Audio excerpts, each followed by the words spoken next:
औज़ुबिल्लाहिमिनश्शैतानिर्रजीम बिस्मिल्लाहिर्रहमानिर्रहीम। अस्सलामुअलैकुम सामीन इकराम, आज गाजर कैरेट के बारे में बात करेंगे। इसकी कई अक़साम होती हैं और रंग होते हैं। चिकनी, नरम, चमकदार रंगों में सुर्ख, नारंगी और काली गाजरें अच्छी समझी जाती हैं। गाजर की सब्ज़ी, सलाद, अचार, हलवा और मुरब्बा भी बनाया जाता है और इसका रस निकाल कर पिया जाता है। गाजर में 83% पानी, कार्बोहाइड्रेट्स, चर्बी 0.1%। गाजर के रस में sodium, potassium, calcium, magnesium, phosphorus और फौलाद जैसे मादनी अनासिर पाए जाते हैं। इसमें फौलाद बकसरत पाया जाता है। गाजर में एक ख़ास कैरोटीन बकसरत होता है जिससे विटामिन ए बनता है। इसके अलावा गाजर में विटामिन सी और विटामिन डी भी पाए जाते हैं। गाजर को खुले बर्तन में रखकर पकाने से ग़िज़ाई अनासिर तबाह होने का यानी कम रह जाते हैं, जबकि अगर इसे प्रेशर कुकर में पकाने से ग़िज़ाई अनासिर को उतना नुकसान नहीं पहुंचता। इस तरह कई लोग गाजर को काट कर उबाल कर इस्तेमाल करते हैं।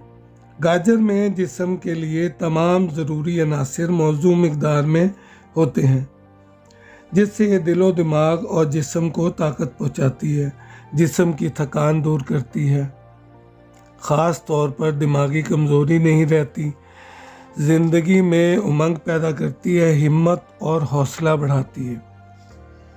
इसके इस्तेमाल से बुढ़ापे में भी जवानों जैसी ताकत का एहसास होता है। इससे धीरज बढ़ता है, गाढ़ा होता है। इसके अलावा इससे क़ुव्वत बाह में भी इजाफ़ा होता है।